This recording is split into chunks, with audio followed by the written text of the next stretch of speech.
लेकिन बसपा सुप्रीमो मायावती ने हमेशा अपने हर कार्यकाल में 4 बार उत्तर प्रदेश की मुख्यमंत्री रही है, लेकिन 4 बार में भी ये बता दिया इस प्रदेश की जनता को, इस देश की जनता को, यहाँ तक कि पूरे दुनिया के लोगों को कि अगर कहीं भी इस देश को आगे बढ़ाना होगा, इस देश की तरक्की करनी होगी, इस देश को विश्व गुरु बनाना होगा, ये बातों का विश्व गुरु नहीं, सच में अगर विश्व गुरु बनाना होगा तो इस देश के बहुजन समाज का, इस देश के दलित समाज का, इस देश के शोषित समाज का, इस देश के वंचित समाज का विकास करना होगा। अब यहाँ पर तो सिर्फ विकास की बात होती थी। लोग बाग तो ये मीम बनाते हैं, मजाक करते हैं कि विकास अभी तक पैदा नहीं हुआ, लेकिन बसपा लोग तो अब यूं भी कह रहे हैं कि बस जीने के नाम कोई विकास समझो। बिल्कुल। और बसपा सुप्रीमो मायावती ने भूमिहीनों को भूमि दिलाई, नौकरी विहीन लोगों को नौकरियां दिलाई, उर्दू अनुवादकों की भर्तियां निकाली, शिक्षकों की भर्तियां निकाली, कन्या विद्या धन निकाला, आवासीय योजना चलाई, तमाम यूनिवर्सिटीज बनाई, तमाम इंस्टीट्यूशन बनाए और मुसलमानों को, पिछड़ों को, दलितों को, शोषितों को, वंचितों को, यहाँ तक के सवर्ण समाज के उपेक्षित वर्गों के लिए भी काम करने के बाद ये दिखा दिया इस प्रदेश के लोगों को कि यहाँ पर मोदी जी की फुटबॉल वाली राजनीति नहीं चलती। जिस तरीके से मोदी जी ने गैंगटॉक के अंदर फुटबॉल खेलते हुए वीडियो जारी की है, समझ जाइए वो क्या बताना चाह रहे हैं, क्या दर्शाना चाह रहे हैं, संकेत क्या है प्रधानमंत्री नरेंद्र मोदी का। संकेत बता दो आप खुलकर। सीधे तौर पर संकेत ये है कि जिस तरीके से फुटबॉल पर वो लात मार के उसको बाहर भगाने का काम कर रहे हैं, इसी तरीके से उन्होंने इस देश को फुटबॉल बना दिया है। कभी ट्रंप के पाले में फेंक देते हैं, कभी वो पुतिन के पाले में फेंक देते हैं, तो कभी नेतन्याहू के पाले में फेंक देते हैं। कभी फादरलैंड, कभी मदरलैंड, कभी my dear Donald Trump, my dear Donald Trump friend. और हमारे देश को उन्होंने फुटबॉल समझते हुए इस देश की, पूरे देश की फुटबॉल बना दी है। My dear friend Donald Trump, आइए फुटबॉल ले जाइए, नेतन्याहू आइए फुटबॉल ले जाइए, नाच नाच करके आते हैं, नाच नाच के वहां पर फादरलैंड बता करके, मदरलैंड बता करके। नाच नाचने की बात आई तो अजय पाल शर्मा का एक वीडियो वायरल हो रहा है देश के अंदर। पश्चिम बंगाल में अजय पाल शर्मा की ड्यूटी लगी हुई है, चुनाव आयोग ने ड्यूटी लगाई हुई है और उसमें उनकी 2 वीडियो वायरल हो रही हैं जिसमें वो महिलाओं के साथ डांस करते हुए नजर आ रहे हैं। अब अजय पाल शर्मा कौन है बताइए दर्शकों को। आईपीएस अजय पाल शर्मा की आप बात कर रहे हैं। मैं एक बात साफ तौर पर लोगों को बताना चाहता हूं, जो नए बच्चे हैं शायद वो नहीं जानते होंगे, लेकिन जिन्होंने बसपा का कार्यकाल देखा है, इस तरीके के अगर अजय पाल शर्मा जैसा आईपीएस ऑफिसर अगर उस बसपा शासनकाल में नाचते तो बस नाचते रह जाते और बसपा सुप्रीमो मायावती चक्कर घिन्नी उनकी बना देती। क्योंकि बसपा सुप्रीमो मायावती के कार्यकाल में इस तरीके के आईपीएस ऑफिसर, इस तरीके के पुलिस अधिकारी, इस तरीके के आईएएस ऑफिसर कहीं से कहीं तक भी इस तरीके का नाच नहीं नाचते थे। वो जाकर के जैसे उनकी वीडियोस वायरल हो रही है, फिर वो वीडियो वायरल नहीं होती थी, फिर उनका सही स्थान जेल में होता था। और बसपा सुप्रीमो मायावती के शासनकाल में थरथर कांपने का काम होता था। ये थरथर कांपने की वीडियो तो वायरल होती थी, नाचने की वीडियो कभी वायरल नहीं होती थी। तो नाचने की वीडियो तो भाजपा के शासनकाल में वायरल हो सकती है, सपा के शासनकाल में वायरल हो सकती है, कांग्रेस के शासनकाल में वायरल हो सकती है, लेकिन बसपा के शासनकाल में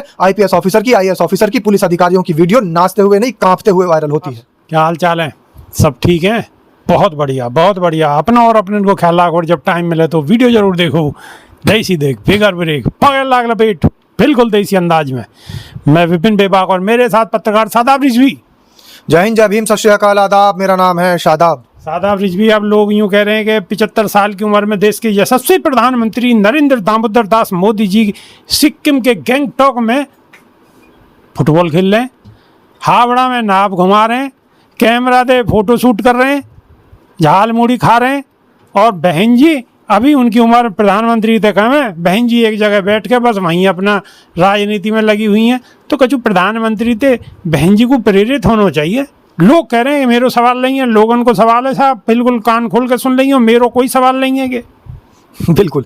देखिए विभाग जी, सही बात तो यह है कि बहन जी एक जगह बैठ करके स्थिर राजनीति करती हैं और सोच समझ की राजनीति करती हैं।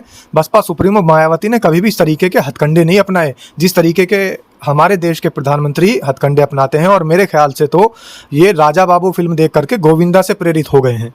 राजा बाबू फिल्म के अंदर गोविंदा की भी यही काम थे जो हमारे देश के आज प्रधानमंत्री के काम है, कोई काम नहीं छोड़ना चाहते। राजा बाबू हालांकि पढ़ा लिखा नहीं था, जो गोविंदा उस फिल्म के अंदर किरदार है जो निभा रहे हैं गोविंदा, राजा बाबू का किरदार पढ़ा लिखा नहीं था, अनपढ़ था।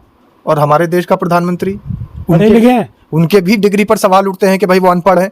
दूसरी बात, जो राजा बाबू है, जो यानी कि जो गोविंदा थे उस फिल्म के अंदर, वो अपने साथ में एक व्यक्ति को लेकर के चलते थे, वो नाड़ा लटका करके। शक्ति कपूर उस भूमिका में है, नंदू उनका नाम है। इसी तरीके से हमारे देश के प्रधानमंत्री भी एक व्यक्ति को हमेशा साथ लेकर के चलते ही चलते हैं। किसको लेके चलते हैं बताओ ना दर्शक। जिन्होंने बाबा साहब भीमराव अंबेडकर का खुलेआम अपमान किया था। लोग बाग समझ गए होंगे कौन व्यक्ति है हमारे देश के, किस पद पर आसीन है। तो कहीं ना कहीं हमारे देश के प्रधानमंत्री को राजा बाबू वाले गोविंदा पसंद है। और हमारे यहाँ अगर देखा जाए समाज के उत्थान के लिए अगर कोई नेता है तो बाबा साहब भीमराव अंबेडकर को अगर कोई पसंद करता है तो बहन मायावती है। तो एक तरफ तो गोविंदा को पसंद करने वाले हैं, दूसरी तरफ बाबा साहब भीमराव अंबेडकर को पसंद करते हैं। शादाब रिजवी, बात एक और भी तो है, अगर 75 साल की उम्र में अगर पाम इंगे को है को फुटबॉल खेलते में तो हड्डी वड्डी टूट जाएगी महाराज, जुड़ेगी बिना उम्र में तो। हड्डी कैसे टूट जाएगी? 1.5 लाख रुपए किलो की मशरूम खाते हैं, काजू की रोटी खाते हैं, महीने में 25 दिन, एक महीने में 25 दिन मखाना खाते हैं। और ये बातें सारी मैं नहीं कह रहा हूँ, ये खुद प्रधानमंत्री ने बताई है। जहाँ जहाँ चुनाव आते हैं इस बात का वो बखान करते हैं। जहाँ मशरूम की खेती ज़्यादा है वहाँ जाकर के बताते हैं कि देखिए मशरूम की इतनी अच्छी अच्छी प्रजातियाँ हैं, 1.5 लाख रुपए किलो की मशरूम है और मैं तो वही मशरूम खाता हूँ। भूल जाते हैं कि भाई कम से कम आपने जनता के बीच में 1.5 लाख रुपए किलो की मशरूम के बारे में बता दिया। फिर भूल जाते हैं, कहीं जाते हैं गोवा की साइड में कहीं चुनाव होता है, वहाँ पर काजू की खेती ज़्यादा है तो कहते हैं अरे भाई मैं तो काजू की रोटियों का सेवन बहुत ज़्यादा करता हूँ। लेकिन भूल गए कि इस देश के अंदर जनता को गेहूं की रोटी भी मैसर नहीं है, आप काजू की रोटी की बात करके आ गए। ऐसे ही बिहार जाते हैं चुनाव में तो कह देते हैं कि भाई मखाना बहुत अच्छा होता है, बहुत फाइबर युक्त होता है और मैं तो एक महीने में 25 दिन ही मखाने का सेवन करता हूँ। लोगों के सामने कहते हैं कि मेरे थाली में मखाने हैं, लेकिन लोग कहते हैं हमारी थाली में तो दानी ही नहीं है। अब ये सारी बातें बता रही हैं कि हमारे देश के प्रधानमंत्री एक तरफ और बसपा सुप्रीमो मायावती की राजनीति एक तरफ। ऐसे प्रधानमंत्री को आप जो है कहीं से कहीं तक भी तुलना नहीं कर सकते उनकी बसपा सुप्रीमो मायावती से। क्यों नहीं कर सकते? क्योंकि हमारे देश के प्रधानमंत्री ने हमारे देश को इतना पीछे धकेल दिया। अब 2 दिन पहले की आप बात बताइए बेबाक जी, होमगार्ड की भर्ती है, जितने भी परीक्षा केंद्र थे उनके ऊपर इतनी बड़ी भीड़ लगी हुई थी, जमावड़ा लगा हुआ है लोगों का। और जब पहले बसपा सुप्रीमो बहन मायावती का कार्यकाल था तो होमगार्ड की भर्ती बस यूं ही हो जाती थी, किसी को कानो कान खबर नहीं होती थी कि होमगार्ड की भर्ती हो गई। होमगार्ड की भर्ती तो छोड़िए, सिपाही की भर्ती ऐसे ही हो जाती थी और लोगों को पता भी नहीं लगता था कि सिपाही की भर्ती हो गई। हमारे देश के अंदर आज तमाम पुलिस विभाग के पद रिक्त पड़े हुए हैं, लेकिन उन पर कोई भर्तियां नहीं, भर्ती की कोई प्रक्रिया नहीं। होमगार्ड की भर्ती का जरा सा इन्होंने एक बार निकाल करके उसको निकाला, भर्ती प्रक्रिया को पूरा किया और आप देखिए कि भीड़ कितनी है, जनसैलाब कितना उमड़ पड़ा है। तो इस बात से अंदाजा लगा सकते हैं कि बसपा सुप्रीमो बहन मायावती के कार्यकाल में 3-4 हजार देश के अंदर 3-4 हजार सिर्फ पद है और लाखन की संख्या में वहाँ लोग पहुँचे, बालक पहुँचे। अब लगाओ कितनी बेरोजगारी है, लेकिन वहाँ थाली पिट रही है, फोटो शूट है रहे हैं, झाल मुड़ी खाई जा रही है प्रधानमंत्री द्वारा, गैंगटॉक में जाके फुटबॉल खेल रहे हैं। अरे इनते भलो है नो पब्लिक को भलो होगो, नौकरी दो भाई। कभी भी बसपा सुप्रीमो मायावती ने इस तरीके की ओछी राजनीति नहीं की कि जाकर के झाल मुड़ी वाले की दुकान पर और उससे कहते हैं अरे भाई प्याज तो खा ही लेता हूँ, लीजिए 10 रुपये। वो कहता अरे नहीं साहब रहने दीजिए। अरे नहीं भाई हम पैसा नहीं मारेंगे। हजारों लाखों करोड़ रुपया तो जनता का मार लिया आपने जीएसटी के अंदर, हजारों लाखों करोड़ रुपये डिमोनेटाइजेशन के अंदर जनता का आपने खराब कर दिया, हजारों लाखों करोड़ रुपए का नुकसान आपने नोटबंदी में कर दिया। उसके बाद कोरोना में तमाम लोगों की कीमती जान आपने खत्म कर दी। अब क्या 10 रुपये देकर के आप ये दिखाना चाह रहे हैं कि हम झाल मुड़ी वाले के 10 रुपये नहीं मारते? आपके मंत्री विश्वनाथ शर्मा वो ये कह रहे हैं कि रिक्शा वाला अगर 10 रुपया ले तो उसके 10 रुपए नहीं देने हैं, छीन लेने हैं। हेमंत बिस्वा शर्मा वो इस बात को कह रहे हैं। तो आप ये देखिए कि एक तरफ हमारे देश के प्रधानमंत्री ये ड्रामा कर रहे हैं और ये नाटक कर रहे हैं। तो नाटकबाजी और ड्रामेबाजी बसपा सुप्रीमो मायावती को शुरू से ही पसंद नहीं है। वो करने में फर्क महसूस करती हैं, करने में विश्वास रखती हैं, करने के साथ साथ वो दिखावे में विश्वास नहीं रखती हैं। जिस तरीके की राजनीति, दिखावे की राजनीति प्रधानमंत्री करते हैं, बसपा सुप्रीमो मायावती ने करके दिखाया है। आप देखिए गरीबों के लिए क्या काम किए, आप देखिए जो भूमिहीन थे उनको पट्टे दिलाने का काम किया, आप देखिए 95-96 में अम्बेडकर ग्राम, जो चयनित अम्बेडकर ग्राम थे, उनका किस तरीके से जीर्णोद्धार हुआ, किस तरीके से काया पलट हो गई। आप देखिए कांशीराम आवास योजना के तहत कितने लोगों को घर मिल गए।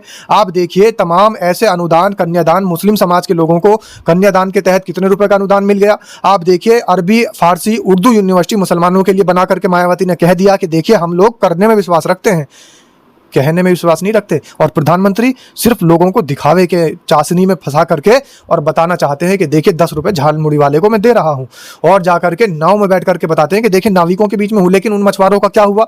उन मछुआरों के बच्चे जो शिक्षा ग्रहण नहीं कर पा रहे हैं, उन नाविकों के बच्चे जो शिक्षा ग्रहण नहीं कर पा रहे हैं, उनके जो परिजन इलाज के बगैर मर रहे हैं, उनके लिए आपने कितनी योजनाएं चला दी, उनके घर वालों को आपने क्यों नहीं कभी देखा? तो इस तरीके की जो ओछी राजनीति है, इस तरीके की जो ओछी मानसिकता है, वो हमारे देश के प्रधानमंत्री की तो भले ही हो सकती है, लेकिन बसपा सुप्रीमो मायावती ने हमेशा अपने हर कार्यकाल में 4 बार उत्तर प्रदेश की मुख्यमंत्री रही हैं, लेकिन 4 बार में भी ये बता दिया इस प्रदेश की जनता को, इस देश की जनता को, यहां तक कि पूरे दुनिया के लोगों को, कि अगर कहीं भी इस देश को आगे बढ़ाना होगा, इस देश की तरक्की करनी होगी, इस देश को विश्व गुरु बनाना होगा, ये बातों का विश्व गुरु नहीं, सच में अगर विश्व गुरु बनाना होगा तो इस देश के बहुजन समाज का, इस देश के दलित समाज का, इस देश के शोषित समाज का, इस देश के वंचित समाज का विकास करना होगा।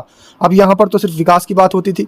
लोग बाग तो ये मीम बनाते हैं, मजाक करते हैं कि विकास अभी तक पैदा नहीं हुआ, लेकिन बसपा लोग तो अब यूं भी कह रहे हैं कि बस जीने के नाम कोई विकास समझो। बिल्कुल। और बसपा सुप्रीमो मायावती ने भूमिहीनों को भूमि दिलाई, नौकरी विहीन लोगों को नौकरियां दिलाई, उर्दू अनुवादकों की भर्तियां निकाली, शिक्षकों की भर्तियां निकाली, कन्या विद्या धन निकाला, आवासीय योजना चलाई, तमाम यूनिवर्सिटीज़ बनाई, तमाम इंस्टीट्यूशन बनाए, और मुसलमानों को, पिछड़ों को, दलितों को, शोषितों को, वंचितों को, यहाँ तक के सवर्ण समाज के उपेक्षित वर्गों के लिए भी काम करने के बाद ये दिखा दिया इस प्रदेश के लोगों को कि यहाँ पर मोदी जी की फुटबॉल वाली राजनीति नहीं चलती। जिस तरीके से मोदी जी ने गैंगटॉक के अंदर फुटबॉल खेलते हुए वीडियो जारी की है, समझ जाइए वो क्या बताना चाह रहे हैं, क्या दर्शाना चाह रहे हैं। संकेत क्या है प्रधानमंत्री नरेंद्र मोदी का? संकेत बता दो आप खुल के। सीधे तौर पर संकेत ये है कि जिस तरीके से फुटबॉल पर वो लात मार के उसको बाहर भगाने का काम कर रहे हैं, इसी तरीके से उन्होंने इस देश को फुटबॉल बना दिया है। कभी ट्रंप के पाले में फेंक देते हैं, कभी वो पुतिन के पाले में फेंक देते हैं, तो कभी नेतन्याहू के पाले में फेंक देते हैं। कभी फादरलैंड, कभी मदरलैंड, कभी my dear Donald Trump, my dear Donald Trump friend.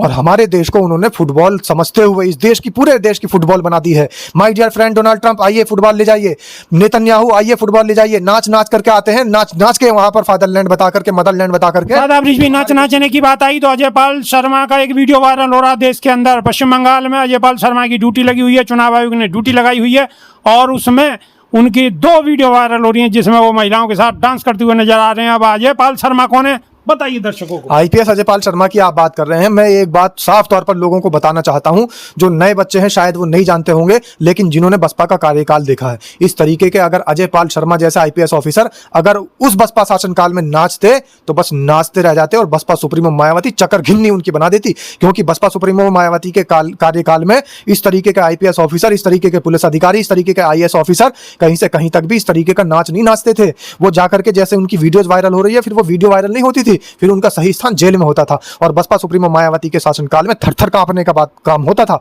ये थरथर कांपने की वीडियो तो वायरल होती थी, नाचने की वीडियो कभी वायरल नहीं होती थी। तो नाचने की वीडियो तो भाजपा के शासनकाल में वायरल हो सकती है, सपा के शासनकाल में वायरल हो सकती है, कांग्रेस के शासनकाल में वायरल हो सकती है, लेकिन बसपा के शासनकाल में आईपीएस ऑफिसर की, आईएएस ऑफिसर की, पुलिस अधिकारियों की वीडियो नाचते हुए नहीं, कांपते हुए वायरल होती है। थर थर थर थर थर थर थर थर थर थर थर। आपको जवाब अब मिल गया होगा। जिन्होंने ये सवाल करो कि बहन जी बाहर नहीं निकलती, अब उनको जवाब मिल गया। प्रधानमंत्री मोदी और बहन जी को दोनों की तुलना कर दी है, कौन सही है और कौन गलत है अब आप समझ गए होगे। तो बहन जी को जलवा पहले भी और आज भी और हमेशा रहेगा। तो वीडियो आपको कैसी लगी? वीडियो अगर आपको अच्छी लगी तो वीडियो रुकनी नहीं चाहिए। आपके हाथ में फोन में बटन है, वो बटन को दबाते रहो और ठोकते रहो, ठोकते रहो, ठोकते रहो, दूसरे के फोन तक पहुंचा दो। नई वीडियो में फिर रूबरूंगे, जब तक नहीं आ देसी देख बिगर ब्रेक बगैर लाग लपेट, बिल्कुल देसी अंदाज है। बहुत बहुत धन्यवाद सादा ब्रिज भी। और कमेंट में लिख दीजिए जय बसपा तय बसपा। आज मैं कह रहा हूं, बहुत सारे लोग सोच रहे होंगे पत्रकार है बसपा कार्यकर्ता, तो कांशी राम के कार्यकर्ता हैं इसलिए बोल देते हैं। तो लिख दीजिए जय भीम, जय संविधान, नमो बुद्धाय। नमस्कार।